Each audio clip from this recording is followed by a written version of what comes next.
ആരാണ് പ്രശാന്ത് കിഷോർ? ഇന്ത്യയിൽ തന്നെ ഏറ്റവും അറിയപ്പെട്ട ഇലക്ഷൻ സ്ട്രാറ്റജിസ്റ്റ് ആണ് പ്രശാന്ത് കിഷോർ എന്ന് പറയുന്നത്.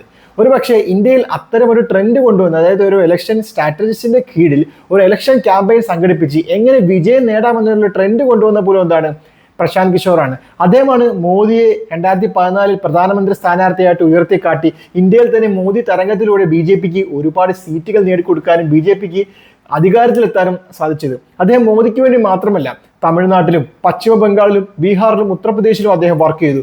അവിടെയൊക്കെ അദ്ദേഹത്തിന് വലിയ വിജയം നേടിക്കൊടുക്കാൻ സാധിച്ചു. വളരെ കുറച്ച് ഇലക്ഷനിൽ മാത്രമേ അദ്ദേഹത്തിന് തോൽവി സംഭവിച്ചിട്ടുള്ളൂ. ഇലക്ഷൻ സ്ട്രാറ്റജിസ്റ്റിൽ നിന്ന് അദ്ദേഹം മാറി 2025 ജൻ സൂര്യൻ എന്ന രാഷ്ട്രീയ പാർട്ടി രൂപീകരിച്ച് ബീഹാറിലെ ഇലക്ഷൻ അദ്ദേഹം നേരിട്ടു. അദ്ദേഹത്തിന് ഏകദേശം 3.4% വോട്ട് ഷെയർ നേടാനേ സാധിച്ചിട്ടുള്ളൂ. കാരണം മത്സരിച്ച് മുഴുവൻ സീറ്റുകൾ അദ്ദേഹം തോറ്റുപോവുകയും വെറും 3.4% വോട്ട് ഷെയർ നേടാൻ മാത്രമേ സാധിച്ചിട്ടുള്ളൂ. അതിലെ പ്രധാന കാരണം അദ്ദേഹം രാഷ്ട്രീയ പാർട്ടി തുടങ്ങി വെറും മാസങ്ങൾക്കുള്ളിൽ തന്നെ ഇലക്ഷൻ നടത്തുകൊണ്ട് അദ്ദേഹം കാര്യമായ രീതിയിൽ അദ്ദേഹത്തിന് ഗ്രൗണ്ട് ലെവലിൽ ഇറങ്ങാൻ സാധിച്ചില്ല. അദ്ദേഹം കഴിയാവുന്ന രീതിയിൽ ചെയ്തെങ്കിലും കാര്യമായി ഇറങ്ങാൻ സാധിച്ചില്ല.